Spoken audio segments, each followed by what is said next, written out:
Hay nombres que con el paso del tiempo dejan de ser simples palabras y se convierten en un susurro que provoca silencio.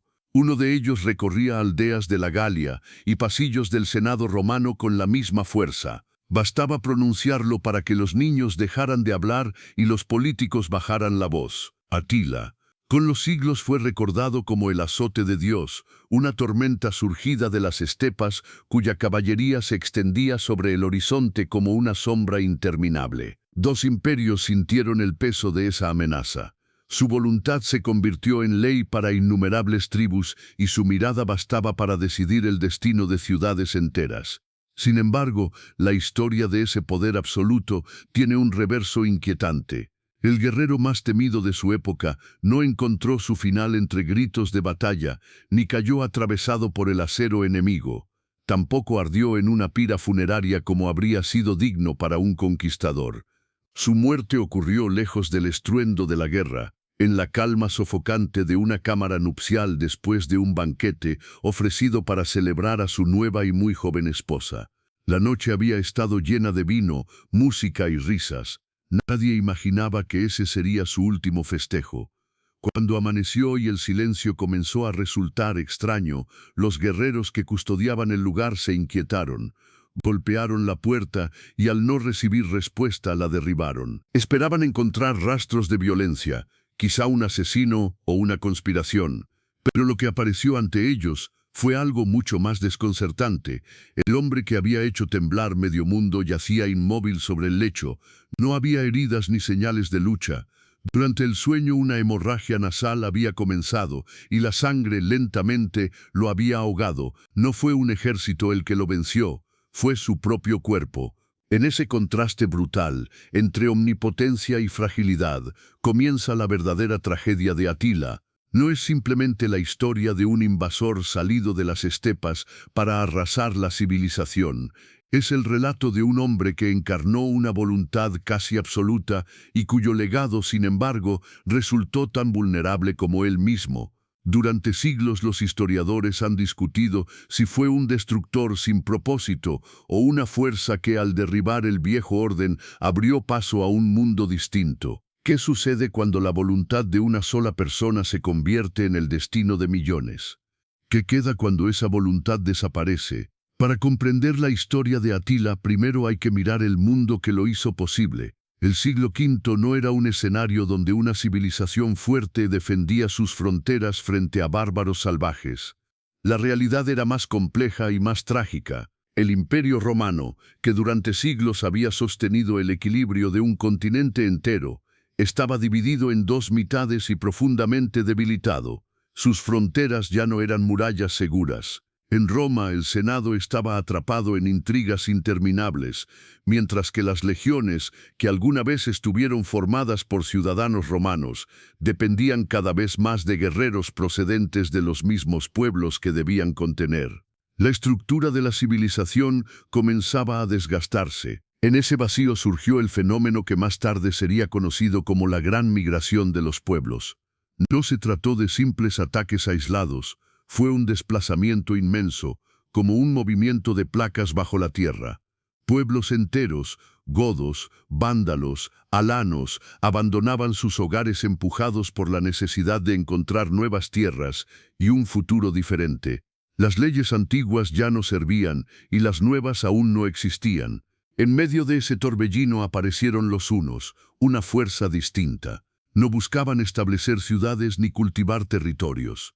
Eran una confederación nómada de tribus, sin un centro fijo ni una estructura unificada. Su principio era simple. En un mundo donde los imperios se debilitaban, sobrevivía quien tenía la fuerza suficiente. Pero incluso esa fuerza necesitaba dirección.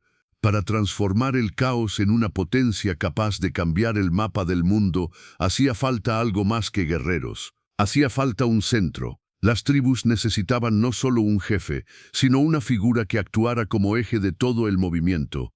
En un mundo fragmentado, la aparición de Atila no fue una casualidad. Fue la respuesta a una época que esperaba, quizás sin saberlo, una fuerza capaz de reorganizarlo todo, aunque fuera a través del fuego y la destrucción. El escenario ya estaba preparado antes de que su nombre se hiciera famoso.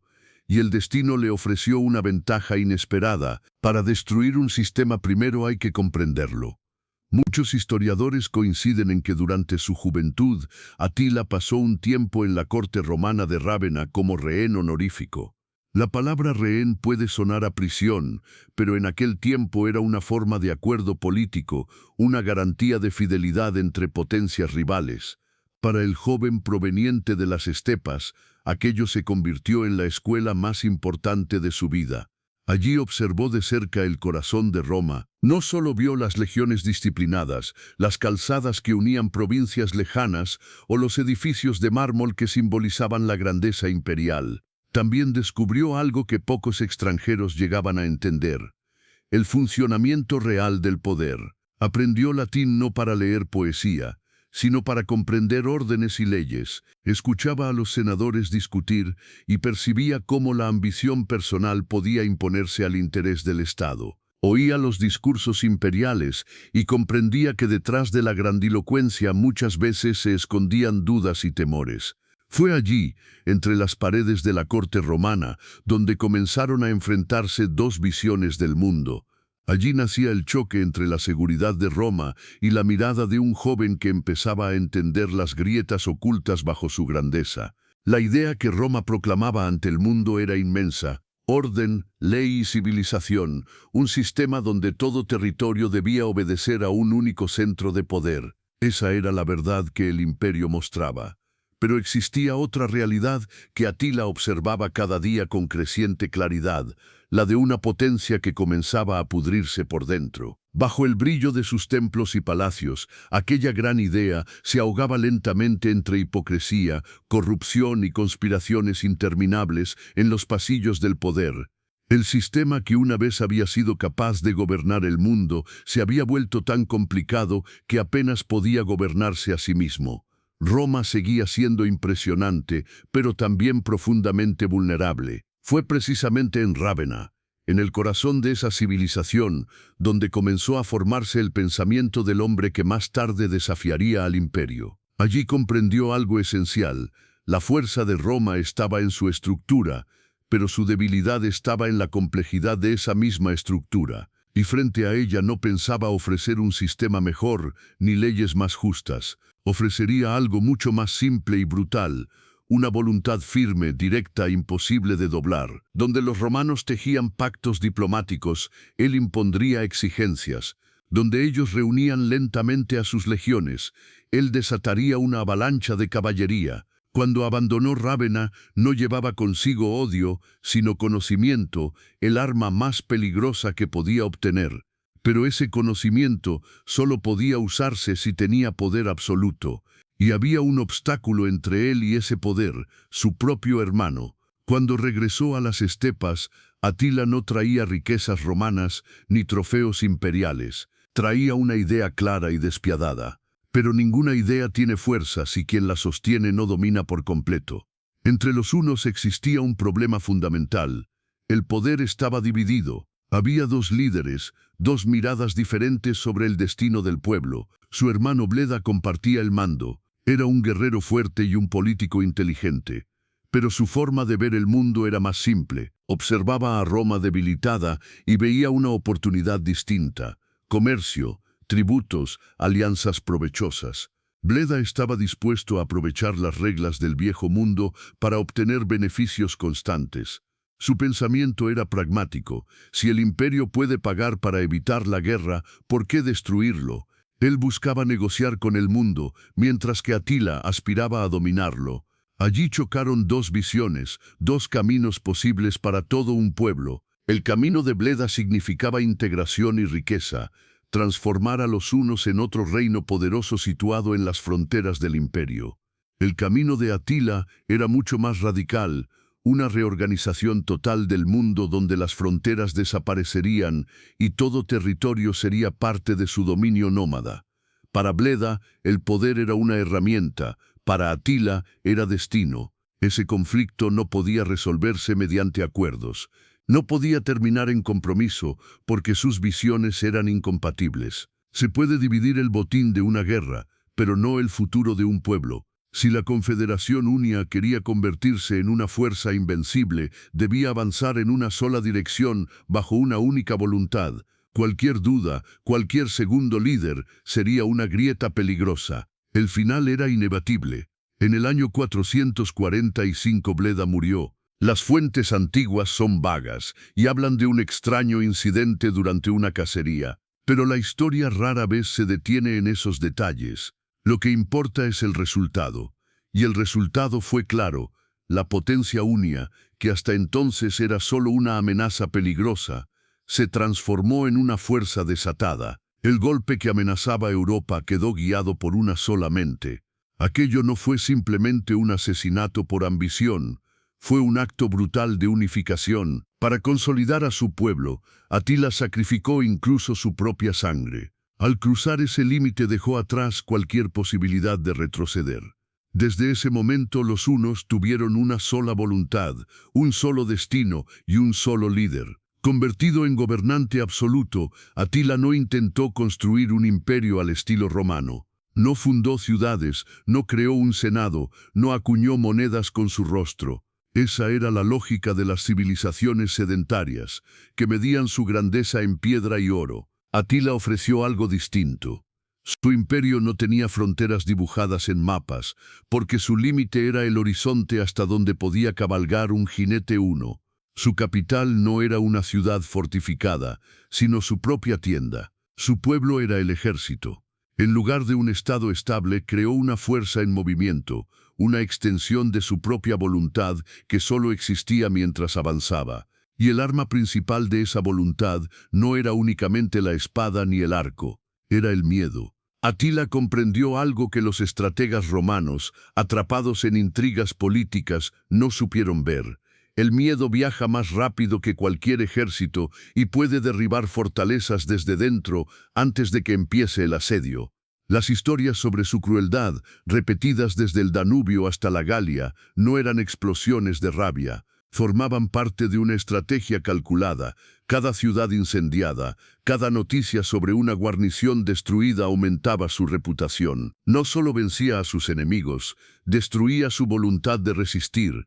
Su nombre se convirtió en una herramienta psicológica capaz de obligar a pueblos enteros a elegir entre obedecer o desaparecer. Sin embargo, esa historia tenía otra cara todavía más inquietante. En el año 448 el diplomático romano Prisco visitó el campamento de Atila. Lo que encontró allí lo sorprendió profundamente, aunque no por las razones que esperaba. Ante sus ojos aparecieron jefes tribales celebrando banquetes con platos de oro y plata, vestidos con telas costosas y adornos brillantes. En medio de aquel banquete lleno de brillo y riqueza, donde los jefes hunos comían en vajillas de oro y plata y lucían telas costosas traídas de ciudades saqueadas, el propio Atila aparecía como una figura inesperada.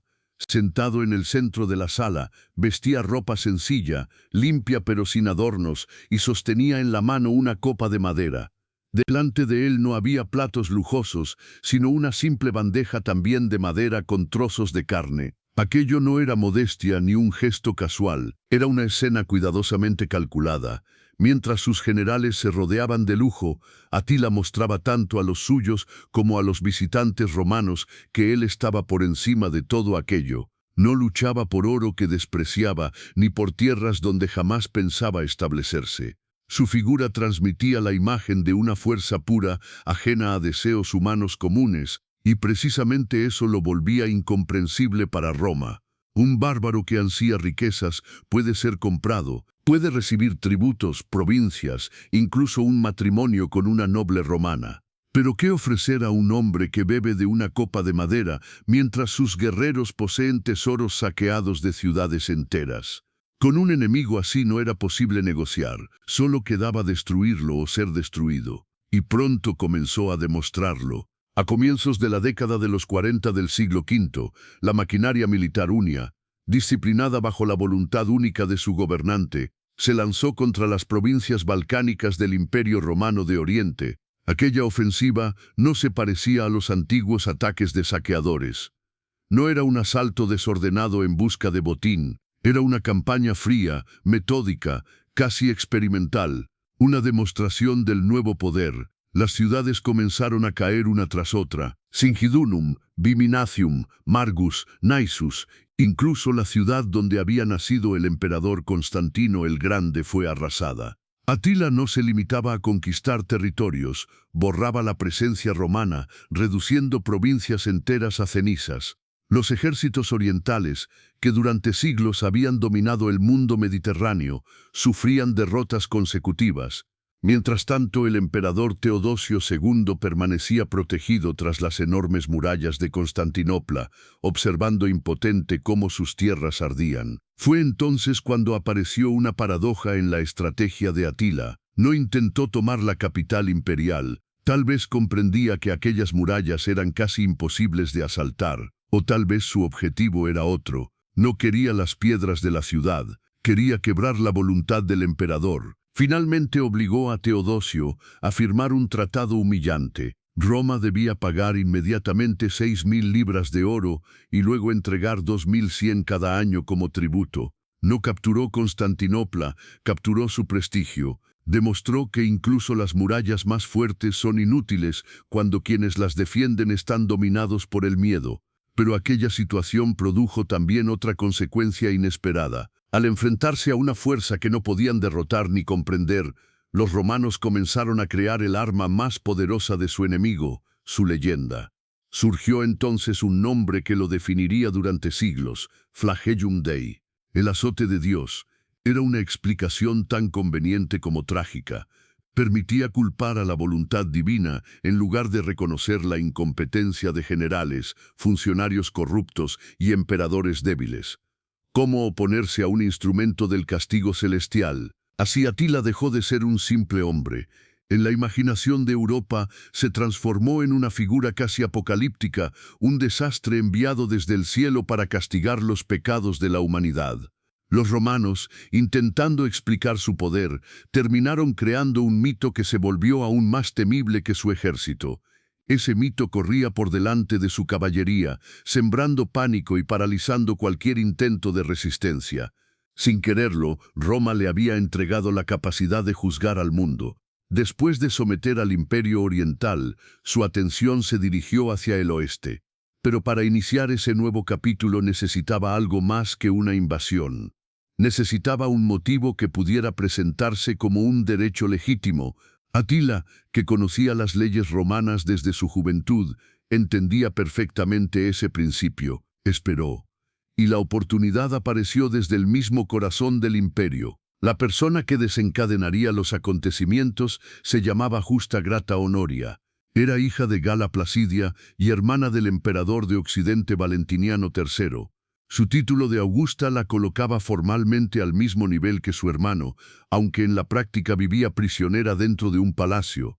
En el mundo romano el matrimonio era un instrumento político y una princesa imperial sin esposo podía convertirse en una amenaza. Su mano podía otorgar derechos al trono a cualquier hombre ambicioso. Valentiniano, gobernante inseguro y desconfiado, veía en su hermana no a una aliada sino a un peligro permanente. Su vida terminó convertida en una sucesión de humillaciones. Cuando se descubrió que mantenía una relación secreta con un funcionario de la corte, el hombre fue ejecutado y ella fue despojada de honores y enviada al exilio en Constantinopla. Finalmente el emperador encontró una solución que consideró segura: obligarla a casarse con un senador anciano y completamente inofensivo para eliminar cualquier posibilidad política. Para Honoria aquel destino no era una boda, era una condena que significaba desaparecer como figura dentro del imperio. En el año 450, empujada hasta el límite de la desesperación, una mujer tomó una decisión que terminaría alterando el curso de la historia. Justa Grata Honoria, atrapada entre el control de su hermano y un matrimonio impuesto que significaba el fin de su libertad, decidió buscar ayuda donde nadie habría imaginado. En secreto escribió una carta dirigida al único hombre cuya fuerza podía desafiar al emperador de Occidente. La carta fue enviada a Atila, junto al mensaje, en el que pedía ser salvada del matrimonio que le imponían. Incluyó su propio anillo con el sello imperial. En ese instante se cruzaron dos mundos completamente distintos. Para Honoria aquel gesto era un grito desesperado de auxilio, el acto de una mujer que intentaba escapar de un destino que la anulaba. El anillo no era más que una prueba de autenticidad para demostrar que la carta realmente provenía de ella. Pero Atila no interpretaba los gestos con la misma lógica que Roma.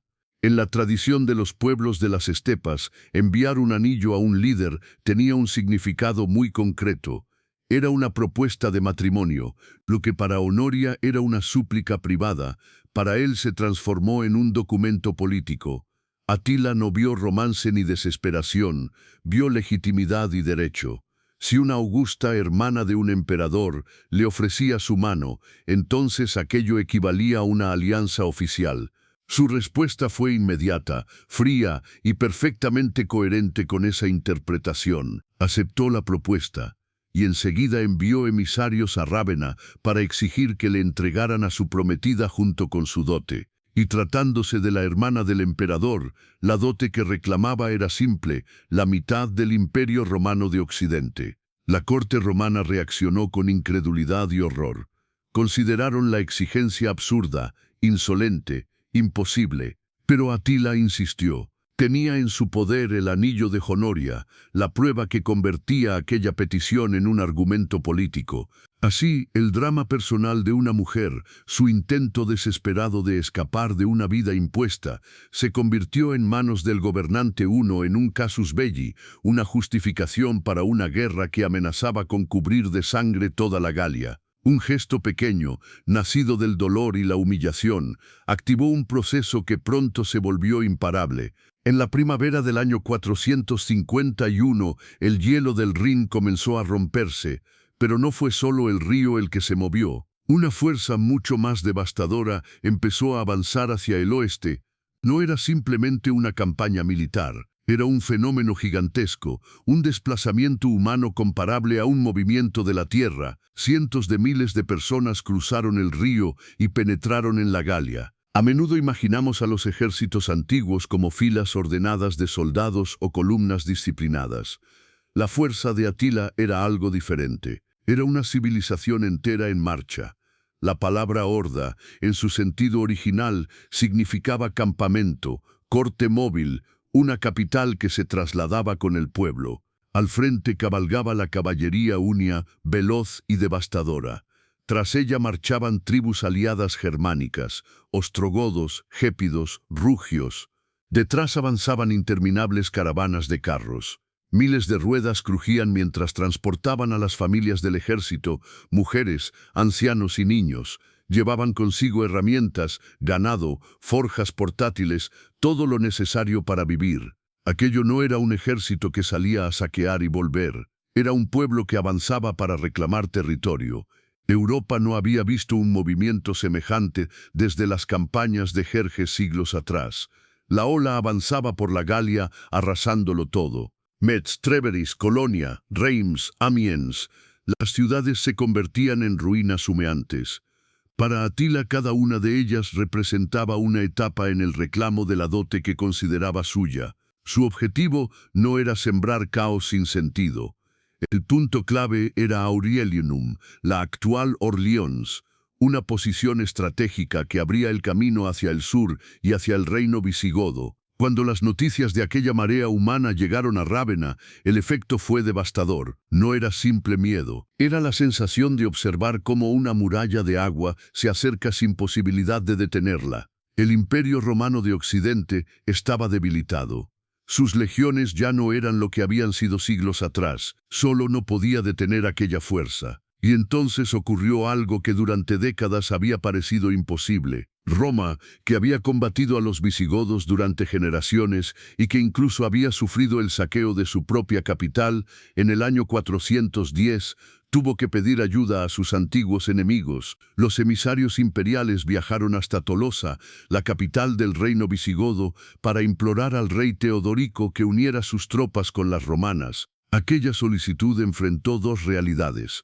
Para Roma era una humillación aceptar que necesitaba a los bárbaros para sobrevivir. Para los visigodos era una decisión difícil: ayudar al imperio que había sido su adversario o esperar a que la avalancha unia también los destruyera. Ante el peligro común, el viejo mundo dejó a un lado su odio. Pero ese frágil acuerdo necesitaba un líder capaz de unir fuerzas tan distintas. Alguien que comprendiera tanto la lógica de Roma como la mentalidad de las tribus guerreras. Ese hombre existía. Se llamaba Flavio Aesio. Pocas figuras del siglo V fueron tan complejas como él.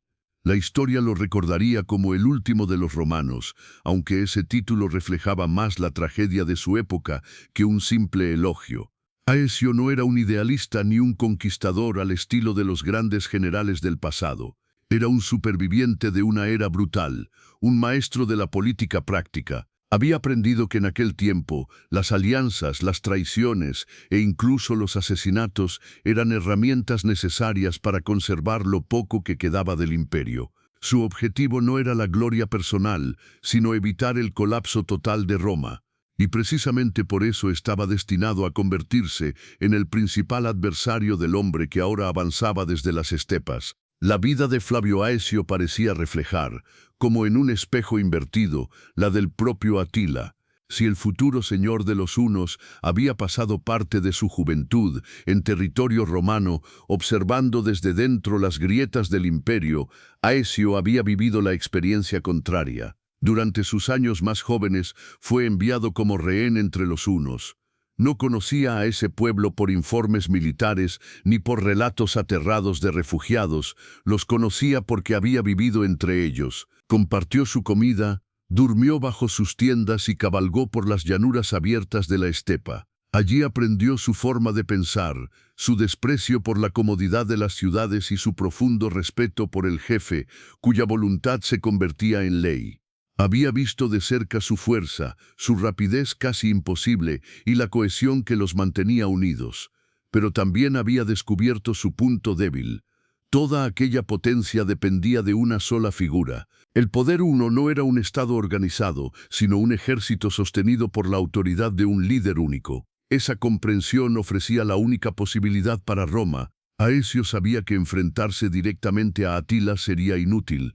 No podía superarlo en número ni en movilidad.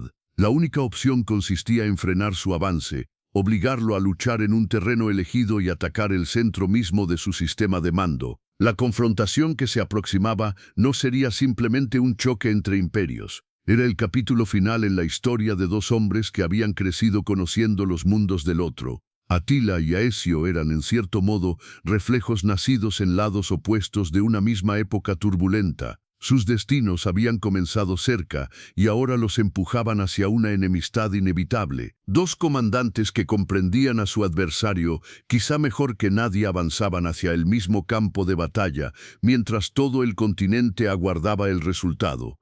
Ese lugar sería recordado como los Campos Catalaúnicos. No era solo una llanura más en la Galia. Allí convergían fuerzas que representaban el futuro de Europa. En raras ocasiones, el destino de tantos pueblos depende de una sola jornada de combate, pero ese era uno de esos momentos. El ejército de Atila reunía no solo a los hunos, sino a numerosos aliados. A su lado marchaban ostrogodos dirigidos por 3 hermanos reyes, además de gépidos, rugios, esciros y érulos. Decenas de tribus unidas por juramentos, miedo o esperanza de botín. Aquella fuerza parecía una corriente viva de guerreros y caballos avanzando hacia Occidente.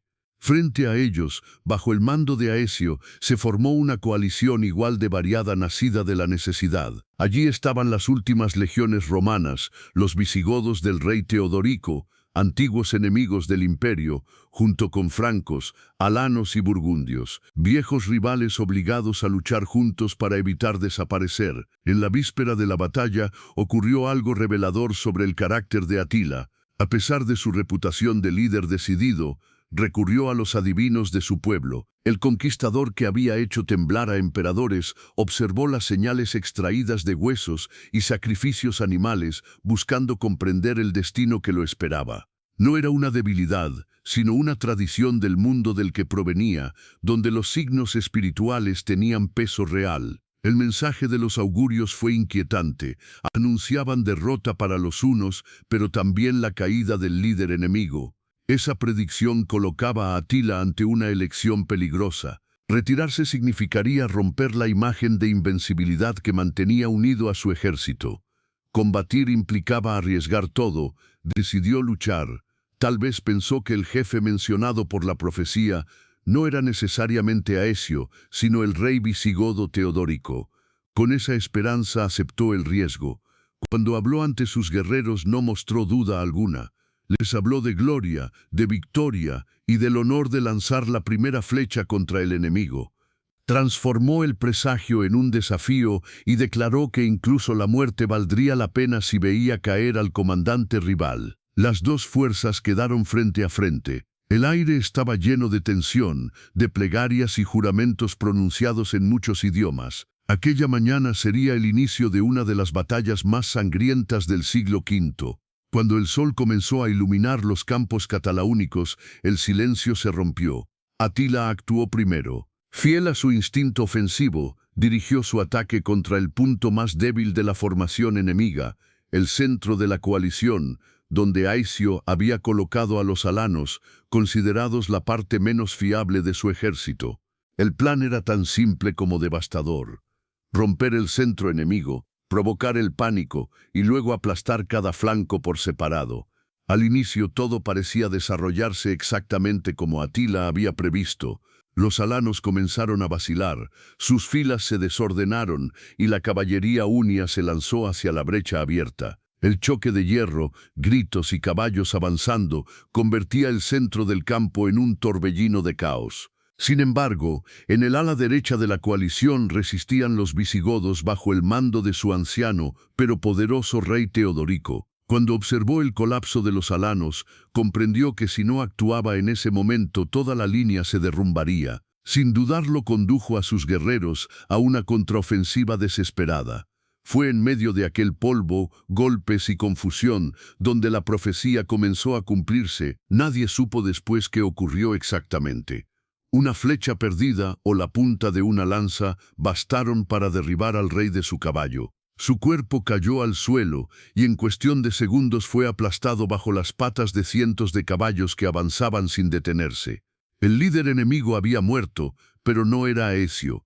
Durante un instante la batalla pareció detenerse. Sin embargo, lo que podría haber destruido la moral visigoda provocó lo contrario. La noticia de la muerte del rey encendió una furia imposible de contener. Torismundo, su hijo, levantó el estandarte de su padre y condujo a sus guerreros no hacia una maniobra calculada, sino hacia una venganza inmediata. Aquella carga no obedecía a ninguna estrategia. Era una ola de rabia que se lanzó directamente contra el corazón del ejército huno, donde combatía el propio Atila. Allí chocaron dos fuerzas opuestas, el cálculo frío del conquistador y la violencia nacida del dolor. El empuje visigodo fue tan brutal que obligó a los hunos a retroceder hasta su propio campamento protegido por carros. Por primera vez en muchos años, Atila dejó de avanzar. El hombre que siempre había sido símbolo de ofensiva se vio encerrado en una defensa desesperada. El campo que antes dominaba parecía ahora cerrarse a su alrededor. Observó a sus guerreros agotados, a los montones de cadáveres, y comprendió que la profecía se había cumplido de una forma distinta a la esperada. Había perdido su apuesta. Sin dramatismo ni discursos ordenó preparar una enorme pira en el centro del campamento hecha con monturas de madera. Aquel sería su trono funerario. No permitiría ser capturado. Estaba dispuesto a morir en el fuego antes que caer prisionero. Cuando parecía que un último ataque podía destruir definitivamente al ejército huno, Aecio tomó una decisión inesperada. Ordenó detener el avance. Sus oficiales quedaron desconcertados. La victoria parecía cercana, pero él veía más allá del campo de batalla. Pensaba en el equilibrio político del día siguiente.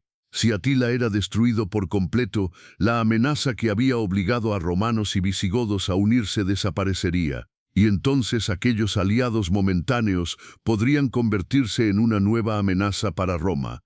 Aecio necesitaba que Atila siguiera existiendo, debilitado pero vivo como contrapeso. Aprovechando la oscuridad, convenció a Torismundo de regresar de inmediato a su reino para asegurar el trono antes de que sus hermanos lo reclamaran. Los visigodos abandonaron el campo. La coalición comenzó a disolverse.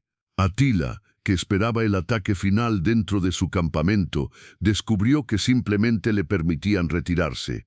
La llamada batalla de los pueblos terminó sin un vencedor claro. Decenas de miles de muertos cubrían la llanura mientras ambos ejércitos permanecían heridos pero intactos. Atila había perdido la imagen de invencibilidad que lo rodeaba, y Aecio, a pesar de haber salvado al imperio, había tomado una decisión que Roma jamás olvidaría. Cuando la niebla de la mañana se levantó sobre los campos cataláunicos, no reveló un triunfo glorioso. Mostró un paisaje cubierto de cuerpos hasta el horizonte. El silencio que siguió al combate era pesado, como si la tierra misma estuviera exhausta. No había celebraciones ni cantos de victoria, solo sobrevivientes que observaban el precio de la lucha. Si aquello podía llamarse victoria, tenía un sabor amargo. Era una victoria vacía, marcada por la fatiga y el horror. Guerreros de muchos pueblos, francos, visigodos, hunos y romanos, permanecían allí tendidos sobre la hierba de la Galia, parte de una generación que nunca regresaría a sus hogares. Aquello no fue el triunfo claro de un bando sobre el otro, fue una fosa común para todos. En aquel campo cubierto de cadáveres, comenzó una nueva fase invisible de la historia. Atila se retiraba. Su ejército marchaba hacia el este sin haber sido destruido, pero tampoco intacto. Conservaba su núcleo de fuerza, aunque dejaba atrás algo más valioso, la imagen de invencibilidad que lo había acompañado durante años. Por primera vez, su voluntad había sido detenida por otra voluntad. El mito del azote de Dios había recibido una herida profunda. No era una derrota militar absoluta, sino un golpe contra la idea que lo convertía en una fuerza imparable. Durante un instante dejó de parecer una tormenta inevitable y volvió a ser un hombre. Y mientras él se alejaba del campo, el supuesto vencedor también enfrentaba su propia tragedia. Aecio se encontraba en el lugar de su mayor logro. Había salvado no solo una provincia, sino la supervivencia misma del mundo occidental. Sin embargo, la decisión que había tomado, permitir la retirada de Atila, solo tenía sentido dentro de su propia estrategia. En la corte de Rávena, aquella elección fue interpretada de otra manera, no como prudencia política, sino como arrogancia o incluso traición. El emperador Valentiniano III, débil y desconfiado, comenzó a ver al general con sospecha. En lugar del salvador de Roma veía a un hombre demasiado poderoso, capaz de reunir alianzas, de mandar sobre reyes bárbaros y hasta de dejar escapar al enemigo más temido del imperio. Un hombre así podía convertirse en un rival del propio trono. De ese modo Aecio, que había detenido a Atila, terminó transformándose en los ojos del emperador en un peligro mayor que los hunos. El desenlace era inevitable. Había ganado una batalla por Roma, pero al mismo tiempo había comenzado a perder la lucha por su propia supervivencia. La tragedia del vencedor que protege a todos excepto a sí mismo. Un año después, en el 452, el mundo que apenas empezaba a recuperarse recibió una nueva amenaza. Atila regresó. No era simplemente otra campaña, era una respuesta. La respuesta de un hombre cuya reputación había sido cuestionada. Si la batalla de los campos cataláunicos había sido una partida de estrategia compleja, la invasión de Italia fue como volcar el tablero con furia. Esta vez el objetivo no era la Galia. El ejército huno avanzaba directamente hacia la península itálica. Ya no lo movía únicamente la cuestión del matrimonio con Honoria, lo impulsaba algo más antiguo y oscuro, la venganza. Venganza por el retroceso sufrido, por los miles de guerreros caídos y por el momento en que tuvo que abandonar su campamento sin una victoria absoluta. Marchaba hacia Italia para demostrar que aquella retirada había sido solo un episodio y no el final de su poder. En esa campaña su forma de hacer la guerra mostró su aspecto más terrible. La violencia dejó de ser únicamente una herramienta de intimidación y se convirtió en un mensaje dirigido a todo el mundo romano. El primero en recibir ese mensaje fue Aquilea, uno de los puertos más ricos del Adriático. Atila la sitió durante semanas. La ciudad resistió con desesperación, pero finalmente cayó. Lo que ocurrió después estremeció a Europa entera. No se limitó a saquearla, la destruyó completamente, piedra por piedra, edificio por edificio, hasta que el lugar donde había existido una ciudad próspera quedó reducido a un campo arrasado. Según las crónicas, los sobrevivientes huyeron hacia las islas de la laguna cercana, y allí levantaron refugios que con el tiempo darían origen a una nueva ciudad, Venecia. Sin proponérselo, Atila no solo destruía, también provocaba el nacimiento de nuevas historias entre ruinas y miedo. Aquilea fue más que una víctima, fue la advertencia que Atila envió al imperio. Su mensaje era claro, la resistencia era inútil. Si había sido detenido en la Galia, había sido al precio de una carnicería inmensa. En Italia, afirmaba, nadie podría detenerlo. El pánico se extendió por Roma. La pregunta era inevitable. ¿Dónde estaba Aecio, el salvador del año anterior? Seguía en Rávena, limitado por la desconfianza del emperador y sin recursos suficientes para reunir otra gran coalición.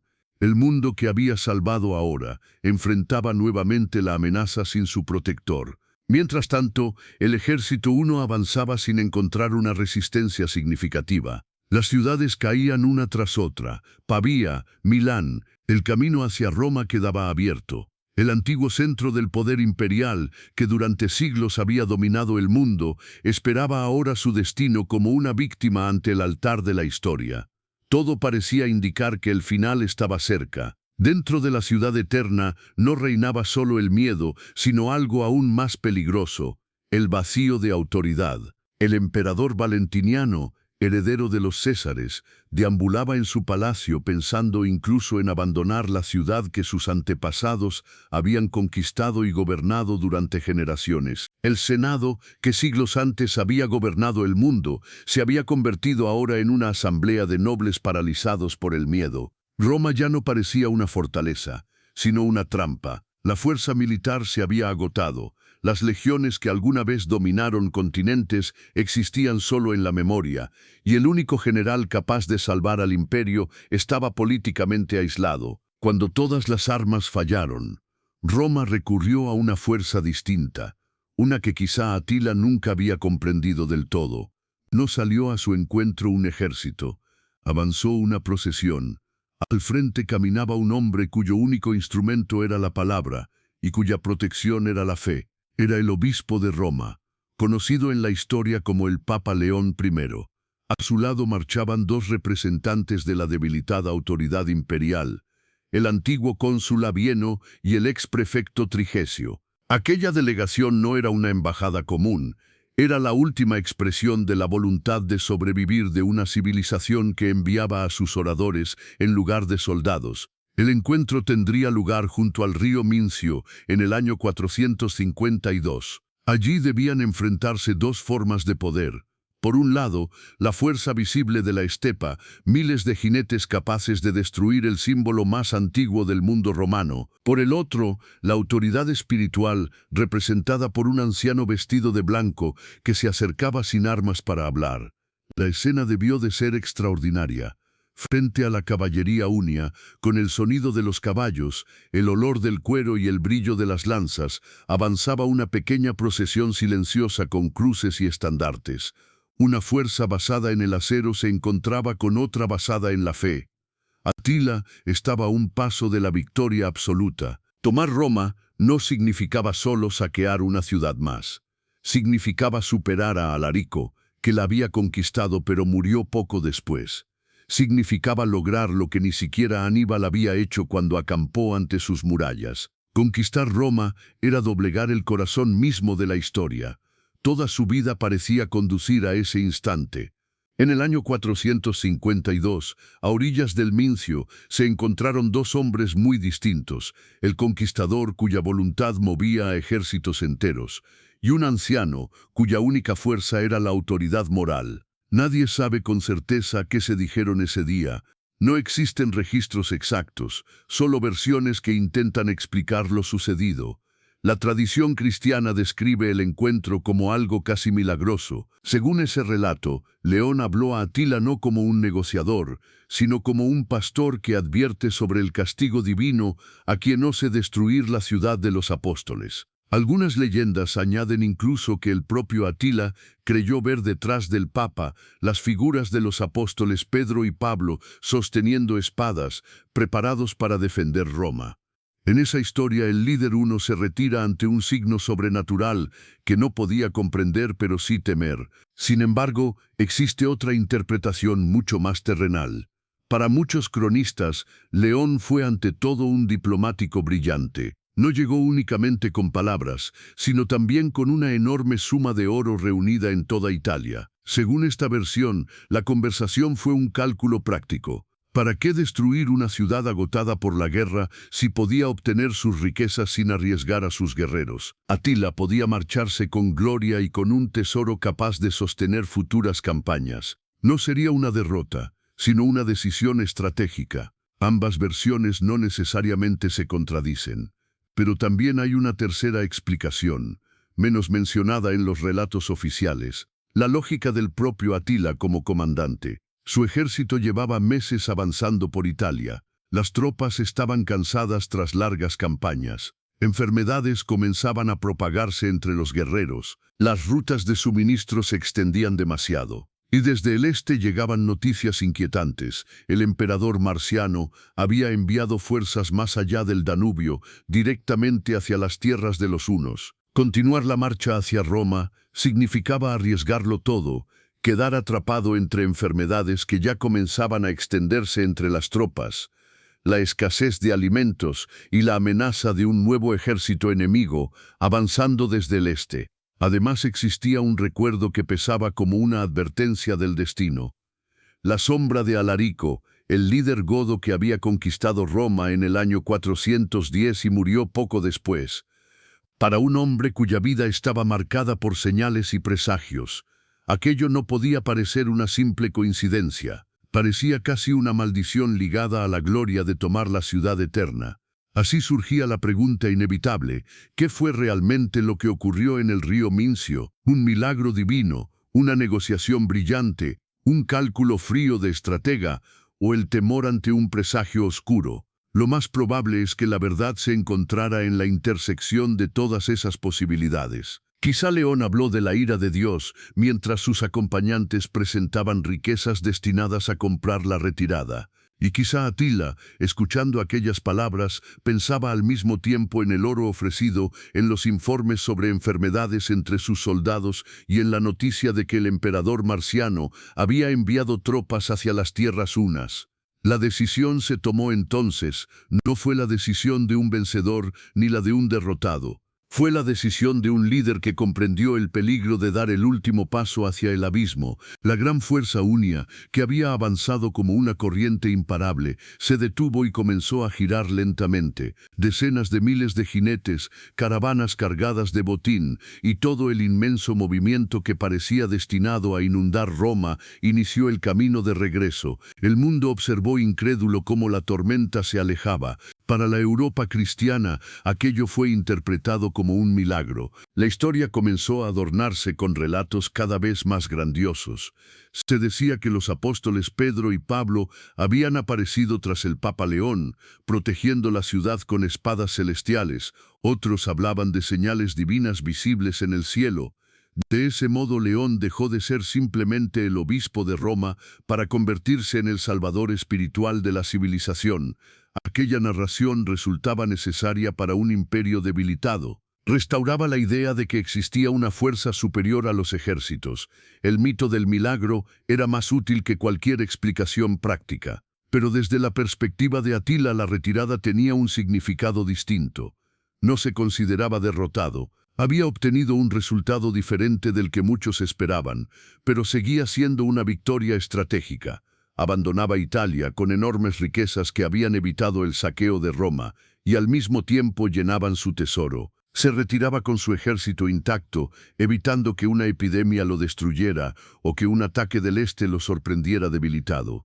Además, había devastado numerosas ciudades del norte de Italia, demostrando que el imperio occidental era incapaz de proteger incluso su propio territorio. Tomar Roma, agotada y empobrecida, habría sido solo un trofeo simbólico obtenido a costa de perder soldados. Lo que hizo fue un cálculo deliberado. Sacrificó la gloria inmediata de destruir la ciudad eterna para conservar su verdadera fuerza. Se marchó sin haber sido vencido y llevando consigo el arma más poderosa que poseía, el miedo. El mundo había visto hasta dónde podía llegar. Ninguna muralla parecía capaz de detenerlo si decidía regresar. Su retirada resultó para Roma casi más humillante que un saqueo. La ciudad quedaba convertida en rehén de una amenaza que podía volver en cualquier momento. Así nacieron dos versiones del mismo hecho. Una hablaba del triunfo de la fe, la otra de una decisión estratégica. Ambas contenían parte de la verdad. Atila abandonó Italia, pero dejó tras de sí una leyenda que seguirían repitiendo tanto enemigos como seguidores. Ya no era simplemente un jefe tribal, se había transformado en un símbolo. Con ese peso regresó a las llanuras de Panonia, al campamento levantado cerca del río Tisa. El año 452 dio paso al 453. El enorme ejército huno volvió a las estepas como una marea que retrocede tras golpear la costa. Los guerreros reparaban armas, curaban heridas y aguardaban nuevas órdenes. Nadie dudaba de que llegarían pronto. Su líder parecía inagotable. En su mente ya se formaba otro proyecto, una nueva campaña contra Constantinopla para obligar al Imperio Oriental a retomar el pago de tributos. Su voluntad parecía no conocer descanso. Pero incluso la fuerza más imparable tiene un límite que no siempre aparece en el campo de batalla. Cuando regresó a su tierra, aquella enorme ciudad de madera que se extendía por kilómetros en las llanuras de Panonia, Atila pudo contemplar por primera vez su creación sin el ruido de la guerra ni el movimiento constante de las campañas. Y lo que vio no podía dejar de inquietarlo. Aquello no era un imperio como los de Roma. No había caminos de piedra, ni senado, ni leyes escritas, ni provincias organizadas. Solo existía una gigantesca máquina militar sostenida por la voluntad de un único hombre. Su imperio no estaba formado por ciudades ni por instituciones. Su imperio era él mismo, y fue precisamente en ese silencio entre guerras cuando apareció el adversario más peligroso que jamás había enfrentado. Un enemigo contra el que la caballería no servía de nada, el tiempo. Tenía cerca de 60 años.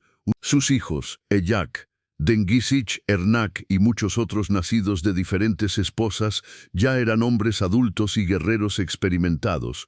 Pero cuando Atila los miraba, veía algo inquietante en sus ojos. No solo lealtad, sino ambición. Eran como lobos jóvenes esperando el momento en que el viejo jefe mostrara debilidad. Mientras él viviera los mantenía unidos por el temor que inspiraba su autoridad. Pero después de su muerte, nada impediría que se enfrentaran entre ellos.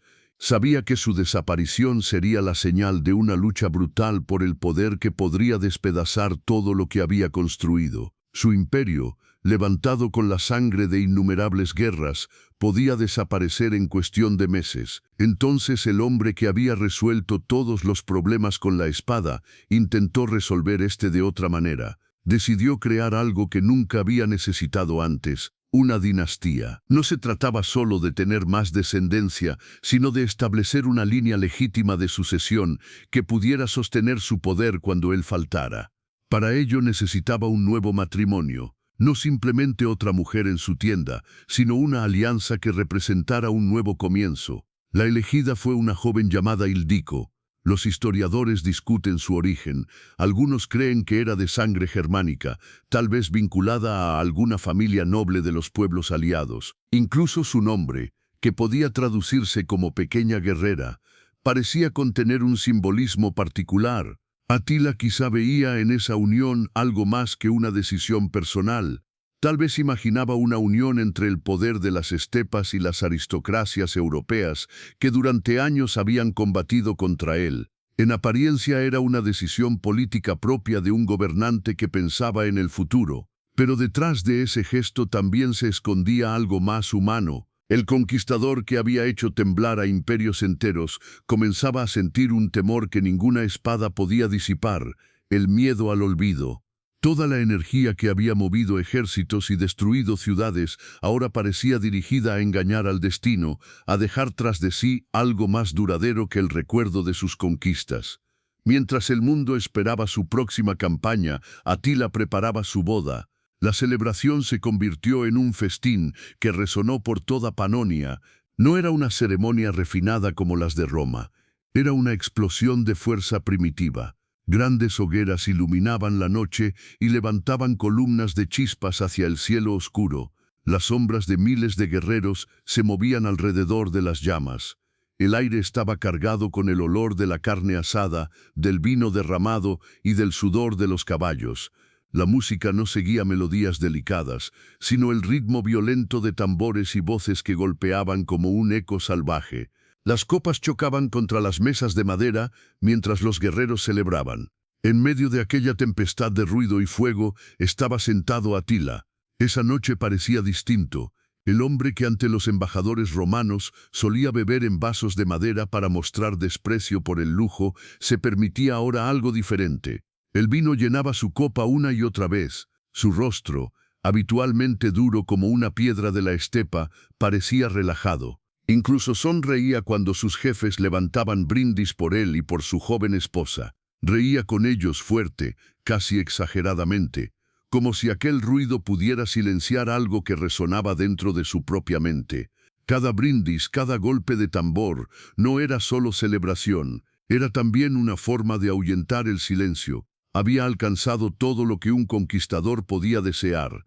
Los pueblos del mundo conocían su nombre y temían su regreso. Pero cuando se llega a la cima del poder, aparece una pregunta inevitable: ¿qué queda después? El banquete parecía una manera de llenar ese vacío, de convencer a todos y quizá a sí mismo de que aún quedaban nuevas campañas, una nueva dinastía, otra etapa por delante. Cuando miraba a Ildico, tan joven y tal vez asustada, no veía simplemente a su esposa, veía la posibilidad de un legado, un último intento de asegurar un futuro que no dependiera solo de su propia voluntad.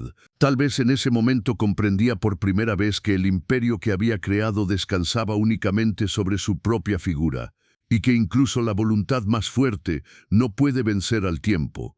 Finalmente, cuando la noche alcanzó su punto más profundo, Atila se puso en pie. Durante un instante el ruido del banquete pareció detenerse y después estalló con aún más fuerza mientras el señor de los hunos abandonaba el salón hacia su tienda nupcial. Los guerreros se pusieron en pie de un salto, levantando sus copas hacia el cielo nocturno. Atila, señor de los hunos, aquel a quien muchos llamaban el azote de Dios, tomó la mano de su nueva esposa y la condujo hacia la tienda nupcial. No volvió la vista atrás. Entre los gritos ensordecedores de su pueblo, avanzó hacia lo que todos creían que era su futuro, sin saber que caminaba hacia su final. Cuando la entrada de la tienda se cerró tras ellos, el rugido del banquete pareció alejarse poco a poco hasta dejar en el aire una tensión extraña, una calma pesada que nadie habría sabido explicar. Aquella fue la última vez que lo vieron con vida. El amanecer sobre las llanuras de Panonia llegó con una claridad fría y despiadada. La luz del alba atravesó el humo de las hogueras que aún se consumían lentamente, iluminando los restos de la celebración de la noche anterior. Pero la música, las risas y los gritos ebrios habían desaparecido. Primero llegó una quietud respetuosa, luego una inquietud difícil de nombrar, y cuando el sol comenzó a elevarse sobre el horizonte, aquella inquietud se transformó en algo más oscuro. Del interior de la tienda del caudillo no salía ningún sonido. Su guardia personal, los hombres más leales y cercanos, permanecían inmóviles frente a la entrada. Estaban acostumbrados a que su líder despertara antes que nadie, a escuchar su voz firme dando órdenes que ponían en movimiento a miles de guerreros. Aquella ausencia de sonido era antinatural, pesaba más que el silencio que precede a una batalla. Era un vacío, un hueco en el centro mismo de su mundo. Los guerreros se miraban entre sí, dudando si debían interrumpir el descanso del Señor en la noche de su boda. Pero las horas pasaban, la inquietud se convirtió en presentimiento, y el presentimiento en un miedo primitivo que ninguno de ellos quería pronunciar en voz alta. Finalmente, cuando la espera se volvió insoportable, varios hombres apartaron cualquier protocolo y se lanzaron hacia la tienda. Levantaron la pesada tela de la entrada. Lo primero que vieron fue a la joven Ildico. Estaba sentada en un rincón, encogida sobre sí misma, llorando en silencio. Su rostro quedaba oculto tras el cabello suelto, y sus hombros temblaban con pequeños espasmos. No gritaba, no hablaba. Su dolor era mudo, pero los ojos de los guerreros no se quedaron en ella. Miraron hacia el gran lecho. Allí yacía Atila. Estaba tumbado boca arriba, inmóvil, como si todavía durmiera. No había heridas en su cuerpo, no había señales de lucha, no había arma alguna ni rastro de veneno. Sin embargo, las almohadas de seda alrededor de su cabeza estaban empapadas de sangre oscura ya seca.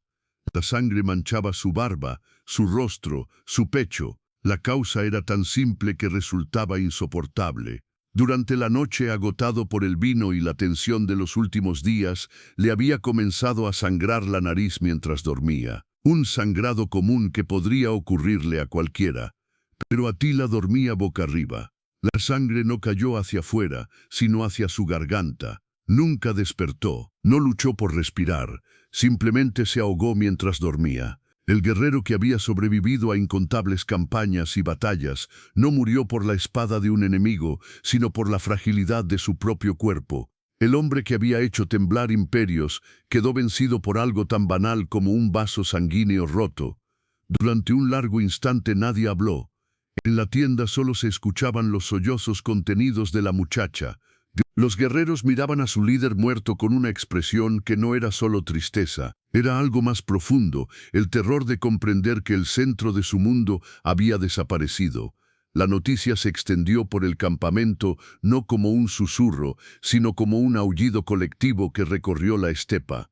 Los hombres que jamás habían temblado ante los ejércitos romanos, ahora deformaban sus rostros con el gesto brutal del duelo.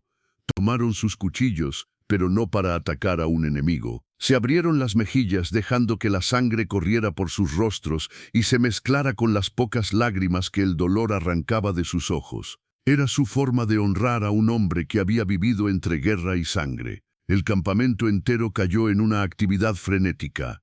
Había que preparar los funerales del caudillo, demostrar al mundo que su líder no había desaparecido, sino que había pasado a otro plano. El cuerpo de Atila fue colocado en el centro de la estepa, dentro de una enorme tienda de seda abierta al viento. Los mejores jinetes del Imperio I cabalgaban sin descanso alrededor del lugar en una carrera circular casi hipnótica. No guardaban silencio.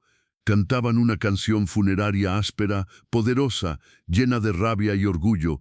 No era un lamento, era una enumeración de hazañas. Recordaban cómo había llegado al poder, qué pueblos había sometido, qué ciudades habían ardido bajo su mando y qué terror había sembrado en los corazones de emperadores y reyes. En esa repetición ritual intentaban mantener viva su fuerza, como si al pronunciar su historia una y otra vez pudieran impedir que su espíritu desapareciera con el viento de la estepa.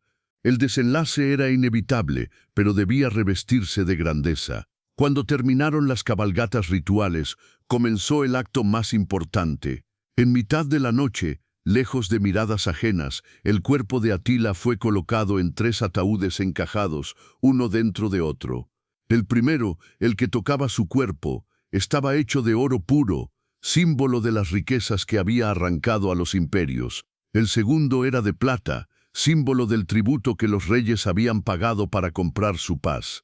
El tercero, el exterior, estaba forjado en hierro tosco, símbolo de la voluntad y la fuerza con la que había sometido a sus enemigos. Oro para el mundo, plata para el poder, hierro para sí mismo. Pero quedaba una pregunta decisiva: ¿cómo ocultar aquel tesoro? ¿Cómo impedir que algún día manos humanas profanaran su descanso? La solución fue tan implacable como todo lo que había caracterizado su vida. Eligieron un río sin nombre. Durante toda la noche miles de esclavos trabajaron desviando su curso, levantando diques y apartando el agua de su cauce. Cuando el lecho del río quedó al descubierto, cavaron una profunda tumba en la tierra húmeda. Allí descendieron el triple ataúd y junto a él los tesoros acumulados en innumerables campañas. Pero lo más valioso no era el oro, era el secreto, y ese secreto exigía el último precio. Cuando la tumba quedó sellada, los diques fueron destruidos y el río volvió a su cauce natural, con un rugido que cubrió para siempre el lugar donde descansaba el conquistador. Después, para que la verdad desapareciera definitivamente, todos los esclavos que habían participado en la excavación fueron ejecutados en el acto. Ningún testigo debía quedar con vida. Así Atila abandonó el mundo igual que había vivido en él, rodeado de misterio y de miedo. Su tumba se convirtió en una leyenda que sobrevivió a los siglos. Muchos la han buscado, pero el río continúa guardando su secreto bajo capas de agua y sedimento. El tiempo borró todas las huellas, dejando solo vacío y mito. El mundo quedó suspendido en una espera silenciosa. Cuando desaparece el centro de un universo, todo lo que giraba a su alrededor pierde por un instante su órbita. Los hijos de Atila, Eyak, Dengisich, Ernak, quedaron frente a un imperio que de repente había quedado huérfano. No heredaron un trono ni un estado organizado. Heredaron el miedo que su padre había sembrado en millones de corazones y la lealtad que había despertado en cientos de miles de guerreros. Era un poder inmenso, pero ninguno sabía cómo sostenerlo, y en su primera decisión se reveló toda la tragedia de aquel legado. Pensaron que el imperio podía dividirse como se divide el oro o el ganado. Repartieron pueblos enteros como si fueran posesiones silenciosas. Los godos para uno, los gépidos para otro, los alanos para un tercero. Fue un error fatal. Trataron un organismo vivo como si fuera materia muerta. Intentaron dividir una llama. La consecuencia llegó con rapidez. Los primeros en rebelarse fueron aquellos que habían sido sometidos por la fuerza. Ardárico, rey de los gépidos y antiguo aliado de Atila, ya no veía ante sí al gran caudillo, sino a sus ambiciosos herederos. Vio su oportunidad de libertad. En el año 454, apenas un año después de la muerte de Atila, dos ejércitos se enfrentaron junto al río Nedao en Panonia. De un lado estaban los hijos del conquistador con los restos de la Horda I. Del otro, los pueblos que durante años habían sido sus subordinados, gépidos, ostrogodos, érulos y muchos más. La batalla fue una catástrofe. En ella murió Eyak, el hijo mayor y heredero de Atila. El hombre que debía continuar la herencia de su padre cayó a manos de aquellos que ese mismo padre había conquistado. La poderosa máquina de guerra invencible bajo una sola voluntad, se desintegró cuando varios intentaron dirigirla al mismo tiempo. Comenzó entonces el gran éxodo. Los unos retrocedieron hacia el este, perdiendo uno tras otro los territorios que habían dominado. El imperio que había llegado a extenderse desde el Volga hasta el Rin no desapareció en siglos ni siquiera en décadas. Se desmoronó en pocos años, se contrajo como una burbuja perforada dejando tras de sí un vacío. Ahí reside la ironía más amarga de la historia de Atila. El hombre cuya voluntad había sido capaz de mover pueblos enteros y hacer temblar civilizaciones, no logró construir nada que sobreviviera a su propia vida. Su poder era como el de un agujero negro, atraía todo hacia sí, pero no creaba nuevas estrellas. No levantó un estado con instituciones y leyes, levantó una pirámide de hombres cuya cúspide era él mismo, y cuando la cúspide desapareció, toda la estructura se convirtió en polvo. Su legado no fueron ciudades ni dinastías ni sistemas políticos. Fue una cicatriz en el cuerpo de Europa y una leyenda que durante siglos se contaría junto al fuego. La historia de una fuerza surgida de las estepas que puso de rodillas al mundo y luego desapareció como había llegado. Entonces queda la pregunta final. ¿Quién fue realmente Atila? ¿El azote de Dios enviado para castigar los pecados de la civilización o simplemente su reflejo más oscuro? Tal vez la respuesta más incómoda sea que fue ambas cosas a la vez. No llevó el caos desde las estepas, liberó el que ya crecía en el corazón de un imperio romano agotado. No fue la causa de la caída de aquel mundo, sino su síntoma más brutal. Su imperio desapareció con su último aliento, pero la marca que dejó en la memoria de Europa sobrevivió mucho más que cualquier muro de piedra. Fue voluntad pura, una fuerza sin compromiso con la construcción. Y quizá por eso su nombre todavía resuena. Porque recordó al mundo lo frágil que puede ser cualquier civilización frente a un hombre que no tiene nada que perder y está dispuesto a avanzar hasta el final.